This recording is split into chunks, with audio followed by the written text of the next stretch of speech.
Hey guys, welcome back to Coming Clean. It's episode number 62, and today I have a very special guest with me, someone that's known me my entire life, and that is my dad, Rick Lewis. Hi. Hi, thank you for being here, Dad. Absolutely, thanks for having me. Yeah. So I told you, I texted you the other day, and I was like, I was meditating yesterday, and I just had this feeling that I should have you on the podcast. And I told Dalton when he got home from practice, I was meditating, and literally, it just overwhelmed me with literally joy. I was like, oh my gosh, this is going to be so much fun. Why wouldn't I have a conversation with you? Sure. We do all the other times, so. Yeah, why not share it with everybody? Mm-hmm. And something that actually really, I think, maybe planted a seed and then encouraged me to do this is that the other day we were in this room listening to our friend Kevin Pokey record a podcast with a woman who then I had on episode 61. And her name is Anne, and she basically had two really near-death experiences, one of which was last year. She was run over by a car. Oh, man. And she's done work with all these families that have lost loved ones, mostly in their old age, but she's realized that a lot of people a lot of adult children want to know about their parents, but they wait until it's too late, whether it's after they've passed or they're so sick that they just don't want to overwhelm them with stress to ask them questions. Right. So she created something called the Legacy Project, which is encouraging people to get into asking the questions to themselves and to each other about anything about your life and what your legacy is, what you want your legacy to be.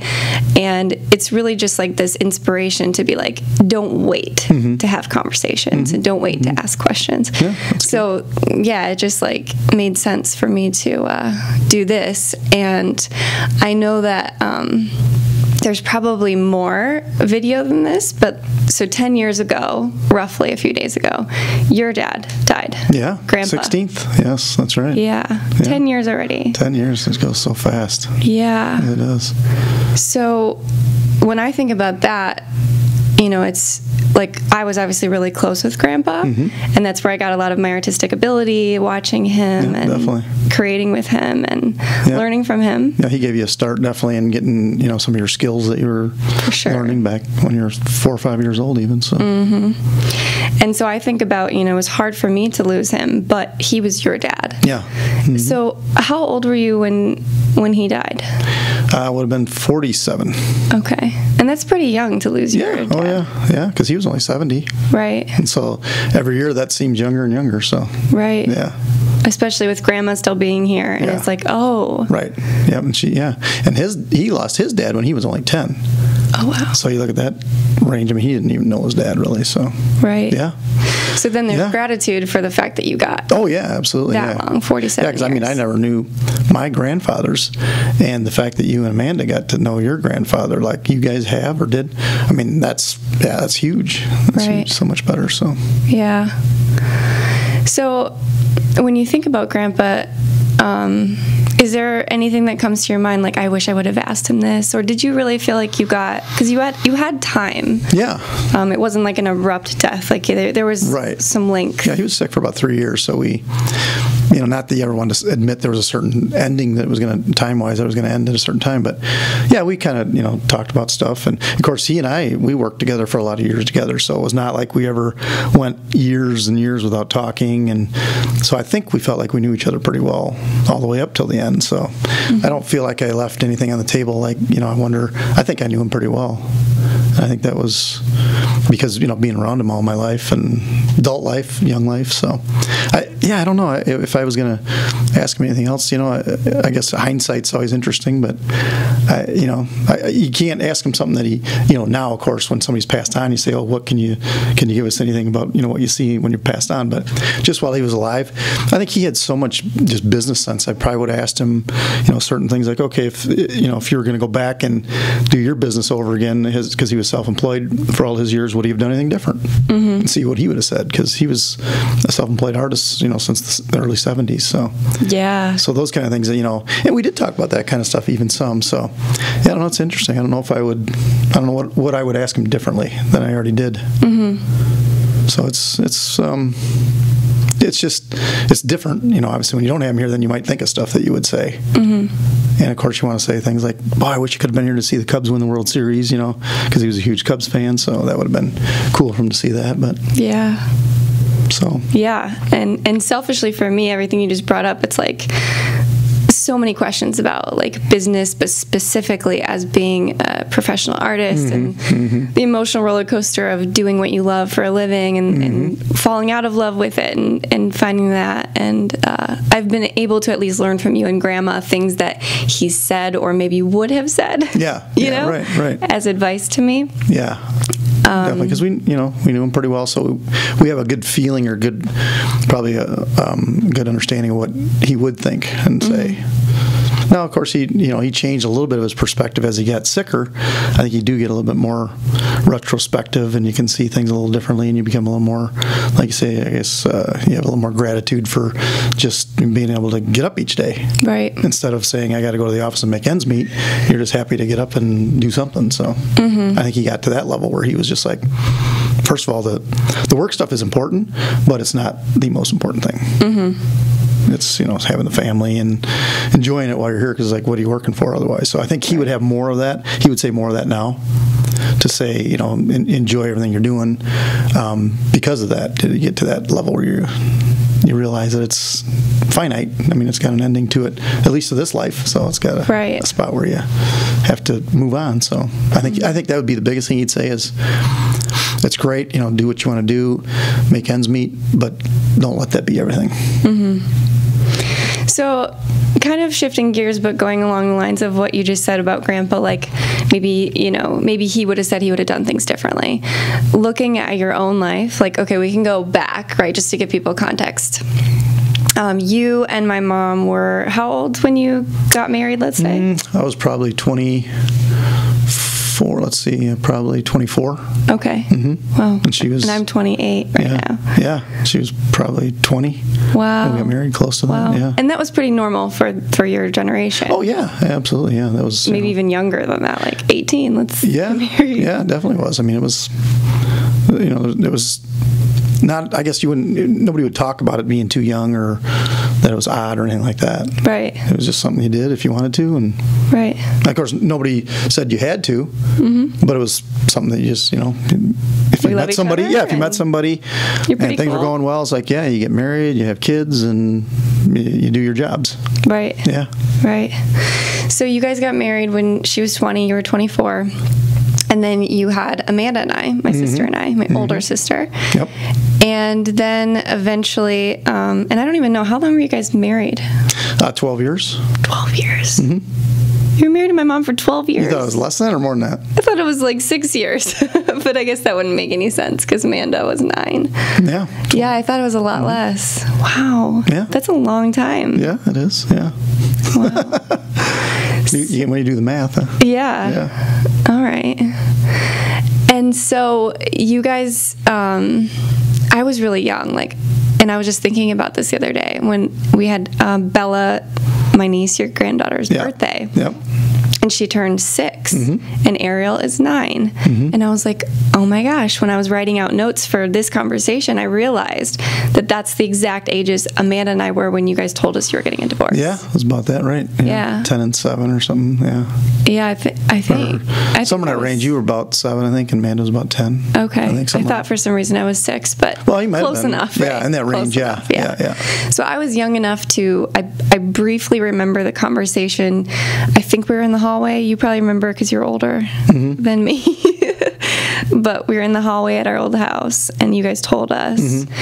And I didn't really understand, but Amanda did, and she took it pretty hard, I think, over a course of time. Yeah. But with that said, you guys, from what I've witnessed from other people that have gone through divorces and have children involved, you guys were so conscious of our feelings, and you put our feelings first. Yeah, that was critical for both of us. I mean, once you make that decision, as as adults who are married, that you're not going to be married, then to me, at least, or to both of us, it was like, it's not the kid's fault. Let's make sure that they don't, suffer any more than than they would have to, and make it as easy on them as we can. So that was both of our goals to do that. Yeah. Yeah. And we made sure all the other members of the family knew that, and everybody was on the same page. I mean, as much as possible. I mean, Right. even when you're married, you still have conflicts. Right. So we just wanted to make sure we could do that as much as we could, yeah. Right. So it made a conscious effort of it. Yeah, and you did a really great job. Well, that's good. I mean, because you don't know when you're in the moment or in the time that, how Right. things are going to come out that in the end. But, yeah, if you make the effort for it, at least that's a start. Yeah. You want it to be that, so. Yeah, because that can be such a huge turning point in a child's life, and it can make a huge imprint on a child's life to become an adult, and then you have maybe a broken idea of what love is supposed to be, or a blueprint of relationships that leads to divorce or breakups or whatever it is. But to me, and I think Amanda too, I don't feel we have any sort of like trauma like regarding your divorce at all. Oh, it was like, we get more Christmas presents. Well, that's true. We Yeah. get more parties. Yeah, more parties, more we have houses. 2 houses. Yeah, exactly. Yeah. It was really fun. You guys And that's kind made of it the fun. way we try to do it that way. I mean, your mom was always making sure you guys had all the right stuff for, or Santa brought all the right gifts. She should always talk to him and make sure he had all the right gifts and everything. Yep. Yeah. So no, that was definitely a conscious effort. And like you say, when you go to 4 different houses, you guys thought it was more fun, I think. So Yeah. absolutely. That's good. It's good to hear that part of it. Yeah. That's good. For sure. And I know that, I just know people going through, whether they're my age or older, going through that experience, and it has to be so hard to, especially if it's like messy. And obviously, any relationship ending is messy. Yeah. But I think about like you and my mom. She, you could say, moved on pretty quickly and got remarried. How did you was that hard for you? How did you handle that? Because that too, it seemed like you handled it so well. Well, no, yeah, it's obviously you're with somebody for 12, 13 years. It's kind of weird to see them with somebody else, but at the same time, you want them to be happy because you've already decided that you're not going to be together, so you want them to be happy. So, but yeah, of course. But the harder part, I think, is just knowing that you're going to have to split your time with your kids. From my standpoint, that would be the hardest part. Is to say, okay, normally or every day you'd get up and see your kids, and then maybe some of the days now you're not going to. But we also shared, the custody, so that was that you guys were at both places quite often. So it was kind of like, you'd go almost like you're going on a business trip and you come back and see your kids. Right. So we try to do that too. So, but it's just, yeah, seeing somebody move on with somebody else. Yeah, it's different. It's strange. But it's one of the next phases that you have to go through. I mean, if you're going to break up with somebody or you're going to divorce them or something, you have to be kind of ready for that it could happen, that it's going to happen. You hope it does for them if they want it, if that's what they want. Right. Is that they want to get married again and have another family or whatever. Right. So, no, it's strange, but yeah, you just deal with it the best you can as far as getting along with the other person too. You have to try and do the best you can with that, because it's always trying to blend. If you're going to blend a couple families or different, and if the other person has a family too, you got to bring them in, and so yeah, it's interesting, but I think it's all in how you process it. As far as are you going to be upset, angry, or are you going to be happy for that person? And you try to be as happy as you can. But there again, even when you're married, you don't always have that. Right. You always can be a little bit mad at somebody some days, and other days you're not. So, and it might get more amplified if you're divorced. Somebody might think, oh, it's because you're divorced that you're upset about something, but maybe it's just normal. It's just more public than probably. So. So how did you, just the fact that, and if anybody's ever met you, and all of my friends, and then, when you were becoming more connected to the community, when you were owning Pearl for a short period of time, which we can talk about, anyone that's ever met you is your dad is the nicest guy I've ever met in my life. And it's true, you are. But I wonder where did that come from, and how was it honed in on throughout your life? Because you have 2 brothers, and you are kind of or were, as you grew up, maybe middleman or the orchestrator, the peacekeeper, or peacekeeper. I think that's probably a word to use, maybe the peacekeeper. Yeah, you have 3 kids that are all within 4 or 5 years of each other. You're bound to have some conflicts, and so we did. But I know there's a lot of people who, and Grandma's one of them, that really the birth order can be something that you look at too, to say sometimes the firstborn kind of takes that role of, if there's more kids, to like keep them in line, or to be the one that they're trying to follow. And then the other side of it is that the parents tend to be a little bit more by the book with the first child, and then things can kind of get a little bit more lax by the second, third, fourth, whatever you have. So some of it's probably that. So the birth order, I guess it's just some of your personality that you get born into you too. So yeah. It's hard to say. I mean, looking from my standpoint, I don't know. Right. You just do it. Yeah, I mean, and, people say that. It's like sometimes then, people say, oh, the nicest guy, but it's because you've dealt with them in certain ways, but then if you got other things that you have to deal with somebody on, they might not see that. Like if you have to have, a tougher conversation with somebody else, maybe they don't see that. Right. And that's an interesting perspective, because I think, and my mom and you both, I think you both were examples of that, like empathy and kindness, and I definitely learned that, and Amanda did too. And it's like you can feel other people's feelings, and you just hate to hurt anyone's feelings. Oh yeah, right.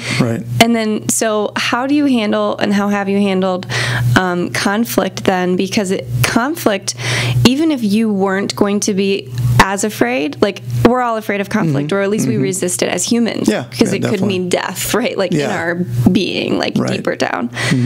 But now your identity comes into it, and this is what I've experienced anyway, where it's like, Kylie's so nice, so if she says anything that's even neutral, it's like she's mad. No, that's right. It gets like, amplified 10 times, I think. Yeah, you're right. So if you look at somebody cross one time or a little bit wrong, they really think that you're mad. Right, because usually you're so happy. Exactly. Always smiling. So so that can be good, because then that means you can get your point across easier. Maybe all it takes is a look.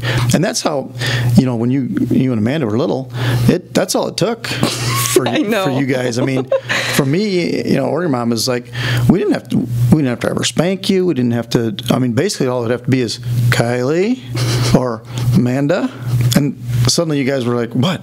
And so that, maybe because you knew that we were like nice all the time, right? That one time we make a raised eyebrow, it really got your attention, right? And now, like, that's probably, like, there's probably benefits, and then there's also downsides to that, because now as I've grown up, it's like, and probably in school too, I'm sure you have memories of this, where it's like, if the teacher said, like, Kylie, stop talking, then I was just like, oh my God, she hates me. I'm the worst person ever, because she told me, she yelled at me. Even though thinner skinned. So sensitive. But also, if I can harness that, which I've been trying to do, then it can be a superpower, because then I can really read people, and connect with people pretty easily. Right. And as an adult, then you can try and tell yourself to get a little thicker skin. Right. I mean, as a kid, you don't know. I mean, it's like, how can somebody really tell you when you're 7 or 8 that, hey, get a thick skin? What's that mean? Or we can tell people, hey, don't cry. It's no big deal. You don't have to cry about it. And we do that too. And we did that kind of stuff too. But at the same time, if we didn't, we weren't overtly like angry all the time at you or mad, then when we did get a little bit, it had that much more impact. Yeah. And then you really felt it as being like, hey, they really, they're serious. Right. Yeah. Just because their tone of voice. And then you don't know to separate that from a parent to a teacher to an employer to a friend, whoever. Right. Yeah. Yeah, that's got to be really hard to balance, because... Yeah, and nobody does it. I don't think there's any class on that. Yeah, there's definitely not. Yeah, I think it's something there maybe. But then it's some of your personality, how you're going to change some of that. I mean, you'd have to... all you can do is identify it then and say, at least I know what somebody's doing. Like, work conflict, if you have in a workplace. I mean, I've seen that even recently, where you get people who are maybe don't see each other's perspective, and people can take things the wrong way just because of the tone of voice or something that gets written down, or and that has so much to do with their filter of what they're used to experiencing, and what story they attach to that. So there are ways to get people in the same room, and you can say, hey, now, so what were you thinking when you said that? Well, I was just going to say that, I whatever it was. And the other person, then you say to the other person, so what did you think when they said that? And and it comes out as two different things. You become like a therapist. Yeah, no, you do. Yeah, you do a little bit. So yeah, but it's kind of, in a way, it's kind of fun if you can put those skills to use like that, because then if you see two people that can then feel a little bit better about working with each other, or just talking to each other, that's then it's good. And then it's something that makes it worthwhile. So yeah. So it seems like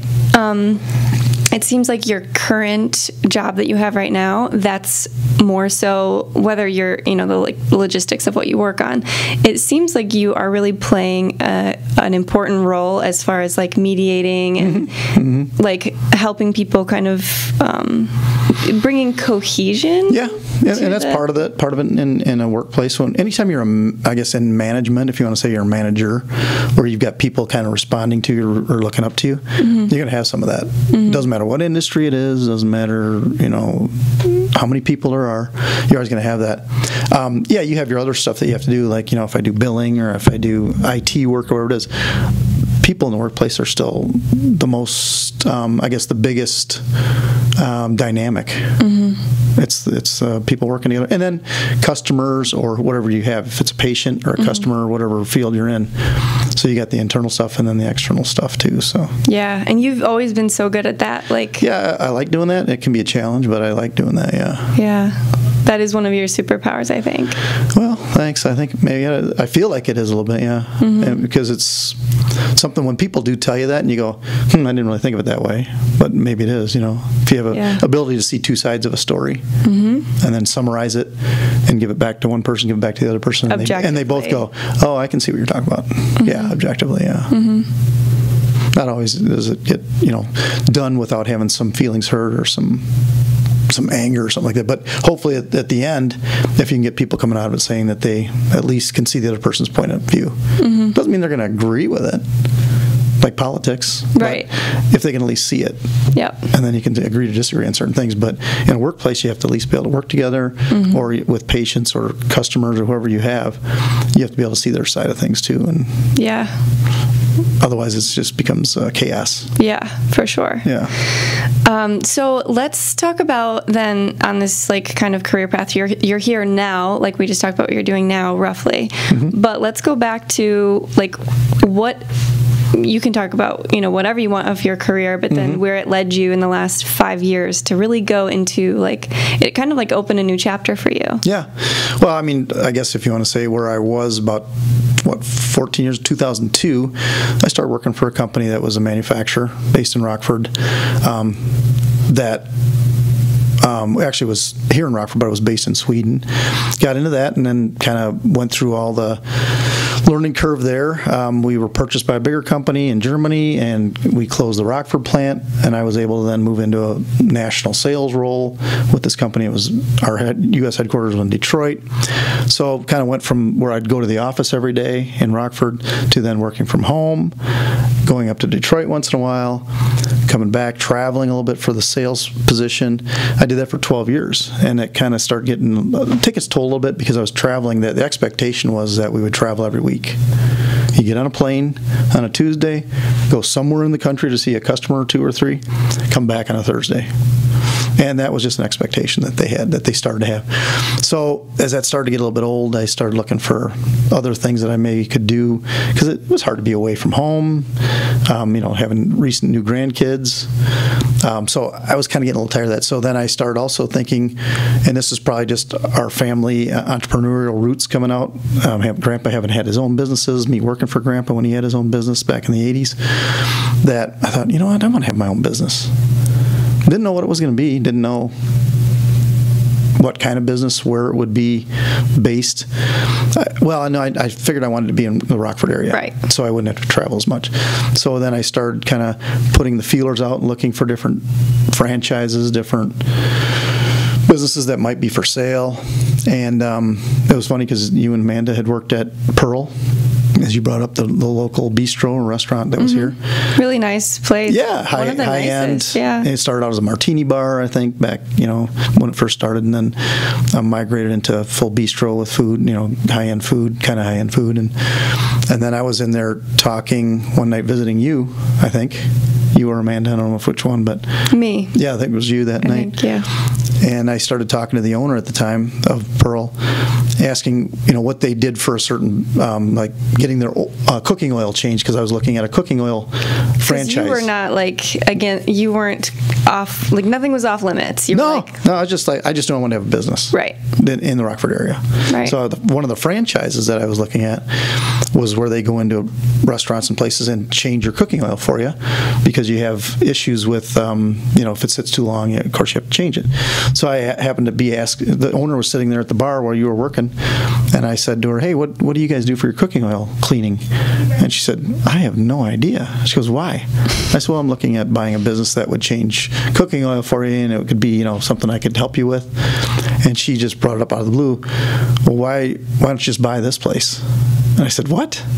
And she goes, yeah, I had no idea. She goes, Pearl's for sale. Nobody knows it, but it's for sale. And I said, well, what does that mean? And so we started talking a little bit, and pretty soon I started thinking, I don't know anything about the business, but it's a business, and I know a little bit about business in general. I didn't know anything about the bar business or the restaurant business, but I knew you guys had worked there, and it was a nice place, had a good reputation, and I thought, maybe it will work.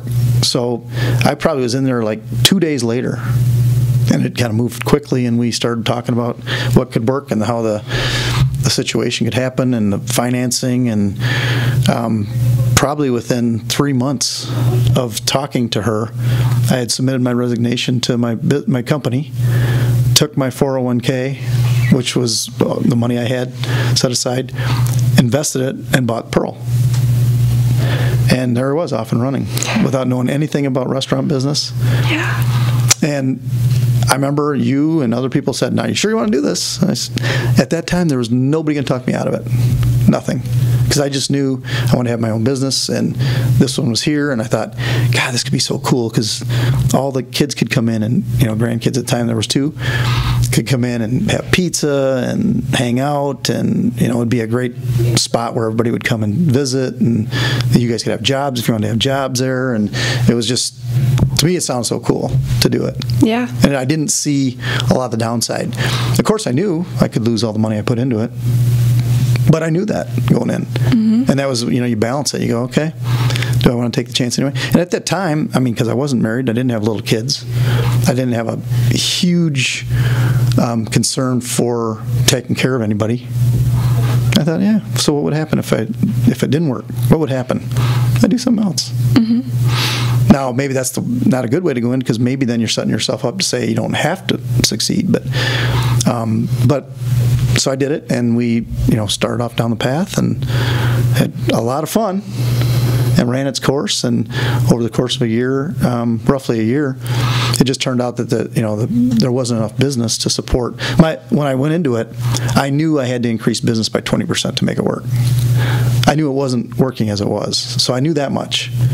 And to increase business, we thought, okay, we can do that. We can, get more people in that know us. We know a lot of people, and that for a while that was going all right. And we did get some people in, but then there's so much competition, and there's cost of goods, and there's marketing, and just so many things, and so it just worked against where I ran out of money to support it. So yeah, it just kind of ran its course, and it was a year, right? It was about a year, yeah. Yeah, just about a year. Yeah.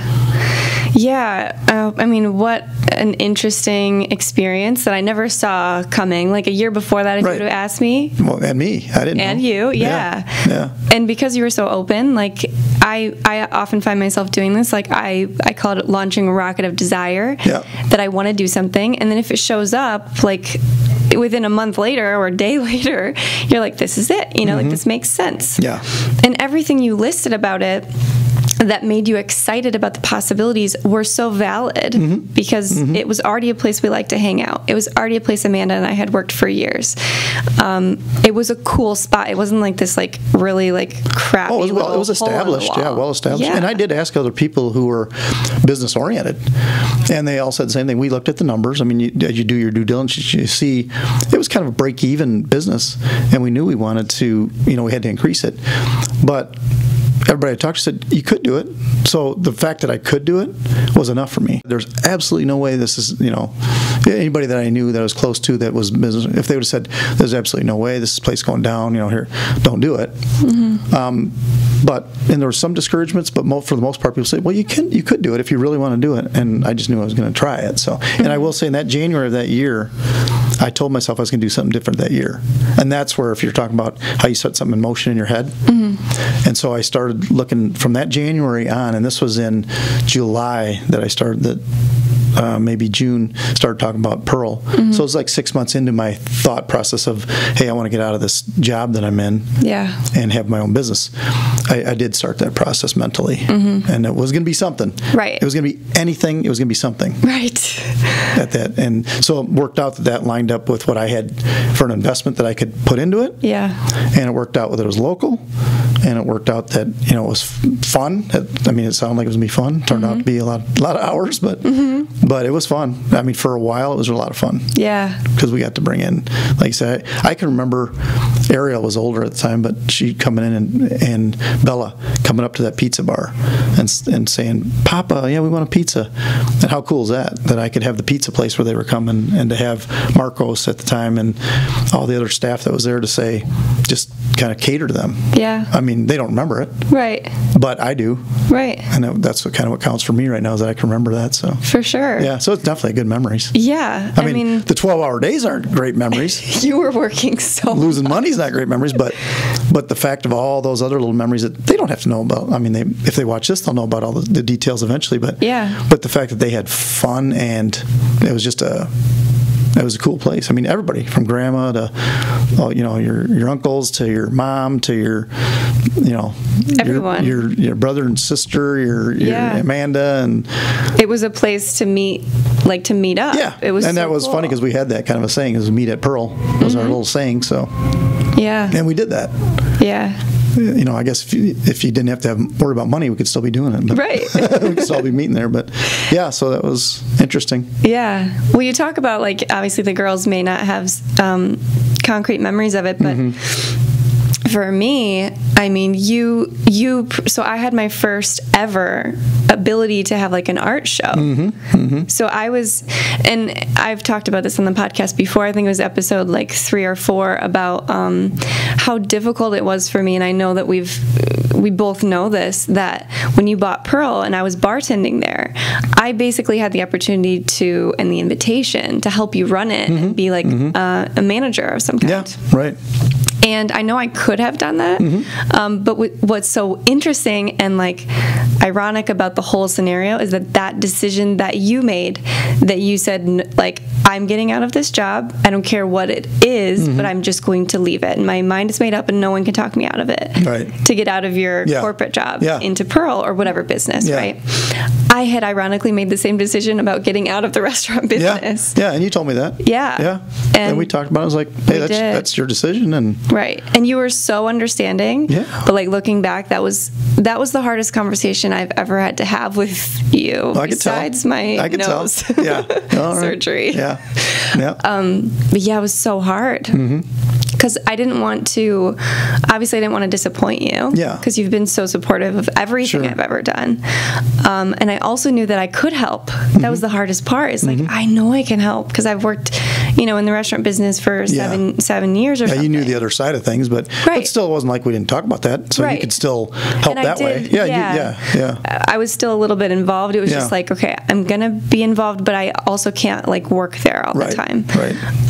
And so that was to me, that was although really difficult, it was an opening for us to have this new relationship. At least that's how it felt for me. On the professional level, kind of there, where you could be consulting, kind of. Right. Yeah. Right. Yeah.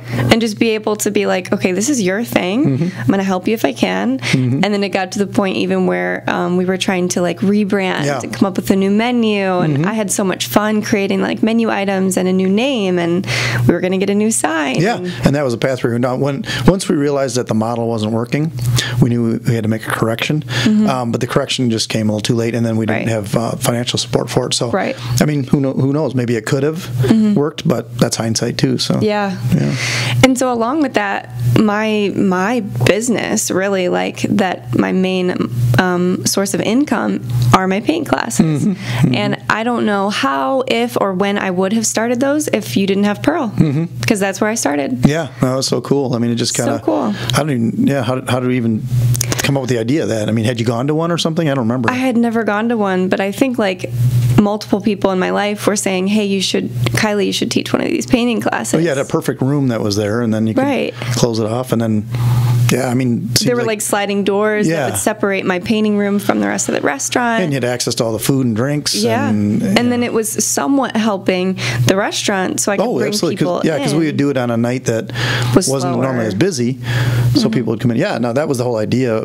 Not the whole idea, but that was one of the ideas of doing it on an off night, is that it could obviously get people in for you that want to come and paint, and then at the same time it brought in some business and exposed people to Pearl who had never known about it. Right. So that was one of the biggest things in retrospect that I found out. You do these kind of like interviews with people afterward, and they said, I never knew Pearl was even a restaurant. I thought it was an eyeglass place. I thought it was a nail salon. So you look back, and there's certain things you would look back and go, I should have changed the name. I should have put a different sign up.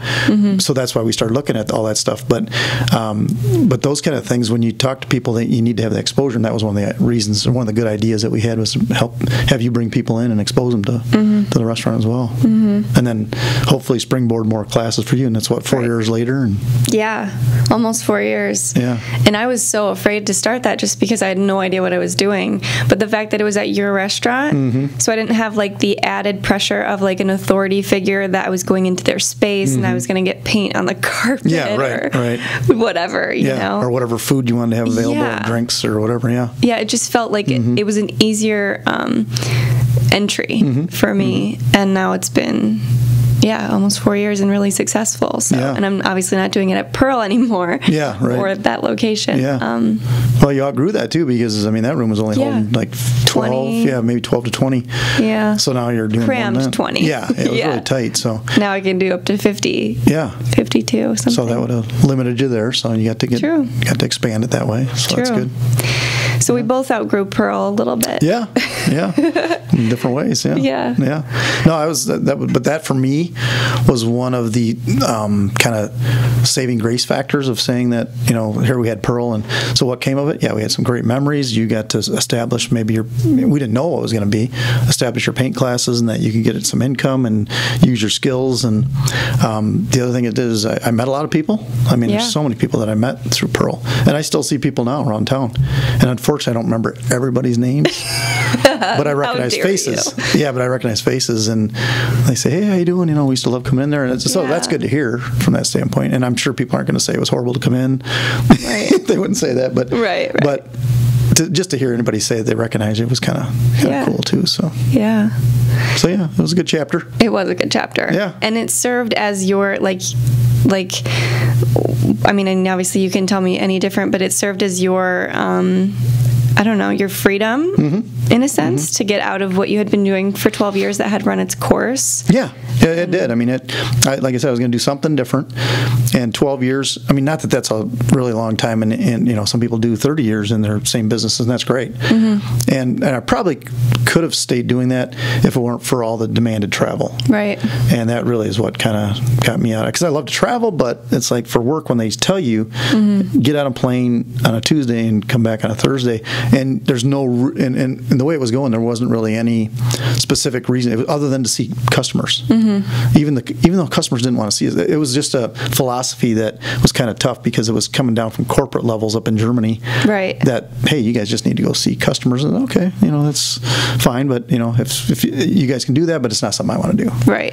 And so it did kind of help me to make that decision, and then Pearl happened to be the thing that I stumbled into, I guess, or and I guess there could have been worse things. I mean, I could have been doing a job that was horrible, that I hated for a year, and then you don't have anything to show for it afterward either. So so I think some good came out of it, for sure. And the fact that we all got to be a part of it too. Yeah, that's what I mean. That part of it was all fun. And I mean, even like you said, Amanda worked there some of the time. You worked there, a couple days to help out. But just the fact that we'd have everybody come in and see people. We had family come in from out of town that would come and hang out. So yeah, it was really cool. Yeah, it was. I mean, it was, like I said, if money was no object, it'd be fun just to be doing that still. Yeah. So that was cool. Yep. But like I said, that chapter kind of closed, and I even said that day that we were closing, I said, it's just another chapter. It's you close it. And it was hard, obviously, for the employees and everybody, I remember that meeting. Yeah, it was a tough meeting. Yeah. But at the same time, it's like, it looks like, I think most people have kind of got back on their feet and doing other things, and hopefully they were better for it too. At some point, they learned some stuff. So. So I want to ask you about like entrepreneurship, and like you said, it's kind of in our blood, which I never realized until I started to do it, and then I was like, oh, I've been watching my dad do this and my grandpa do this for my whole life, and I used to be, Giant Photos was the business, and I would spend a lot of time there, and I would watch you guys not only sell everything and do all the website design and Grandpa was creating billboards, and selling prints and making prints and rolling them up in the tubes and shipping them out. And I would take part in some of that. And then you guys would do like little side hustles like selling Beanie Babies. Yeah, we did that too. Yeah. Yeah. Oh, yeah. We had, your Uncle Tom and I had a little business called Gold on Hold, where we would do like announcements and music on hold for businesses. Like when somebody's on hold for the telephone. Yeah. We did that. We had a lot of them. And I remember, so when I think about that, like it's just always been around. And it obviously made an impression on me, although it wasn't like, you guys never said, hey, run our business or run your own business or start your own business. You never verbally said any of it, but there was obviously something that rubbed off on me that like there's more out there than just even what I thought I was going to do for a while and I started to go to college for was to be a teacher. And now I am a teacher, but not in the way that I thought. And I'm really grateful for you just living your life as an example for me to follow. And I'm also grateful for things that I can remember back to, like, for example, you created me my first website ever, and I was probably like 10 years old. And I think it was called KD Designs. KD Design, yeah. Yeah. Sure. At LewisNet, or Lewis... It was under lewisnet.com. Yeah. But then it was like a sub of that, Right. So you made me a website, my first website to sell T-shirts at age 10. And now I have a website that sells T-shirts, but and it looks different. even better. The website technology is a little bit better today. That's all right. It's evolved. Yeah. No, that's cool. It is. Yeah, I mean, that's one of the things as a parent. I think you just want to make sure that your kids have tools and the understanding that they can do what they want to do. Obviously, you can help guide them a little bit if they give you any kind of direction. If that's something that you really want to do. If you want to be a rocket scientist, we would have said, okay, that's great. What can we do to help you? Yeah. I mean, it's okay. Let's talk about one memory specifically. Do you remember? Well, of course you will. You took me to America's Next Top Model audition out of town. And I went there and I waited in line for like 2 hours. It was in Chicago, right? Was it Chicago? I think that was Disney. There was a Disney audition in Chicago you took me to. Okay. Which was also a really long day. But this one was in some like suburb maybe. And I waited in line for a really long time, and then I find out I'm supposed to have a headshot. Oh, yeah. And a photo of me in a swimsuit. Yes. And I didn't come prepared. I had no idea I needed those things. Yes, so that was in the suburbs of Chicago. Yeah. Okay. So you and I went to Walmart. I remember. We found a black swimsuit. Yep. And you tried it on. I tried it on, and then you took modeling pictures of me. Yep. We went and had them printed at Walmart and the 1 hour photo. Yep. And then we went back and I auditioned. It was all within the same day. Yeah. And it was so much fun. Well, now that you think about it, I mean, it was stressful probably at the time. It was very stressful. Because you didn't know what you're going to do. It's like, oh my gosh. So I guess, it's a good thing we had that technology that can do photos in an hour, and that, we were able to go to a local store and get something fast for you. But those are kind of things that are fun, and I guess that's problem solving skills. I mean, exactly. You just think about, we weren't like, is it go back home? Go home. Do we go home now, or do you look for different ways to handle it? And so I guess that's always something that we've tried to instill. Both me, your mom, and both you and Amanda, and it's like, what can you do? It's like, see, evaluate it and see what you can do. And so that if that's something as a parent that you can do, that's kind of a win as a parent that you want to do, is to be able to give your kids the tools to do stuff like that. Yeah. I'm glad you remember it. Oh, yeah. Yeah. I mean, I could pull out a million more. But, yeah. that was one that stands out to me because it was so like, spontaneous, and it was just like kind of funny. It's like I'm standing in the middle of Walmart, come out of the dressing room, and I'm just in a swimsuit in the middle of Walmart. Just my dad's just taking pictures of me. I'm gonna go. And we did buy the swimsuit, just so people know. We didn't put it back on the rack. We did buy the swimsuit. That's right. That was nice. That was something we weren't gonna just do. Was try it on, take a picture, and put it back. I think you encouraged that. You're like, we're gonna buy it. So we're not leaving it here. Yeah.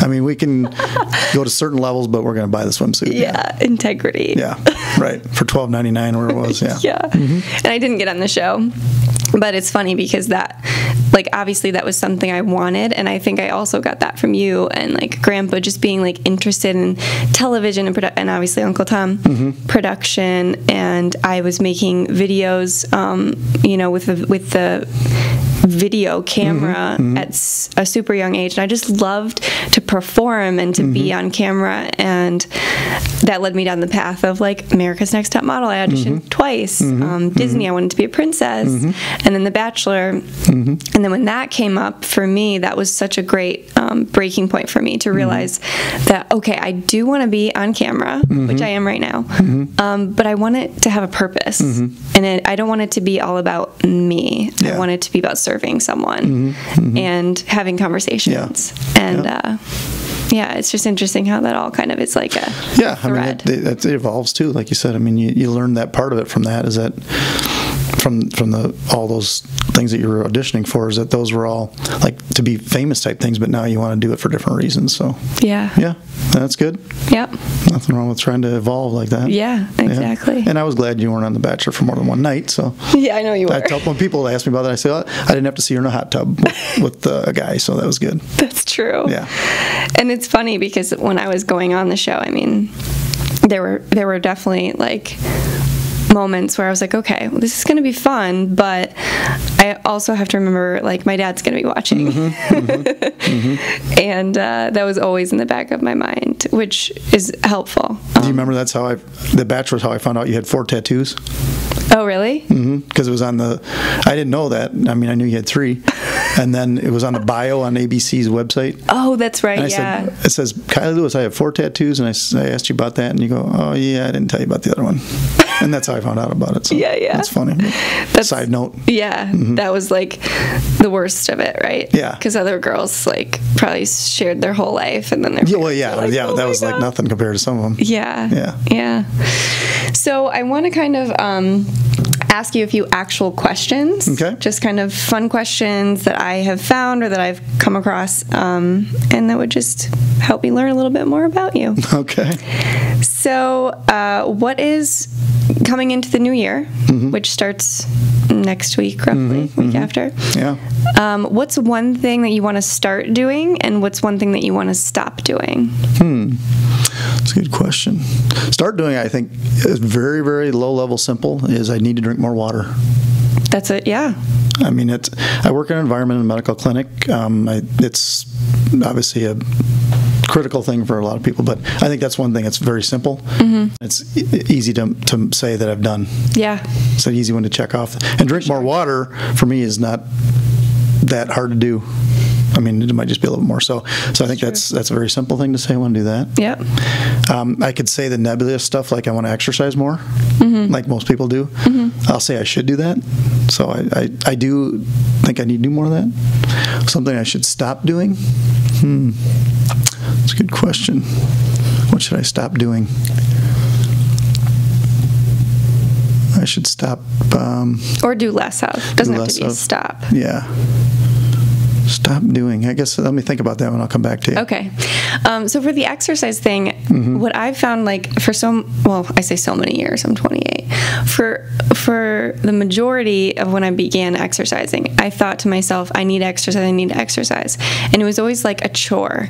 And then when I found yoga or like dance, for instance, if I were to answer this question, I would say in 2019, I want to dance more because it's such a fun way for me to move my body without being like, I need to exercise. So what's something that you could do that you would actually enjoy doing that would just be, oh, I'm also moving my body? Well, I do think I would like to golf more. I mean, I think I've really limited on what I've done just because because I haven't done that much. I haven't played as much golf as I'd like to, and that does actually. I know it may not seem like it, but you do move a lot when you golf too. So I guess I could say I'd like to golf more. Right. I think that'd be good. I may not say that I'll dance more, but maybe it could happen. But I'd like to golf more probably. Yeah, I'd like for you to golf more too. Would you? Okay. Yeah, that's good. Do it for me. All right, that's good. Okay, and then final question. What do you want to be remembered for? What do you hope your legacy is? That's interesting. What's my legacy? I guess if you say like you want to say there's a good dad, that would be one. Check. Okay, well, good grandpa. Check. Yeah. So then you put all the things together, son. If you want to say, boyfriend, spouse, mate, I don't know, at some point maybe that happens, I don't know. Right now it's not, but you go down that path, you say those kind of things. So all the human type things like that. Yeah. I mean, I'm not going to be known to be the best golfer, which is fine.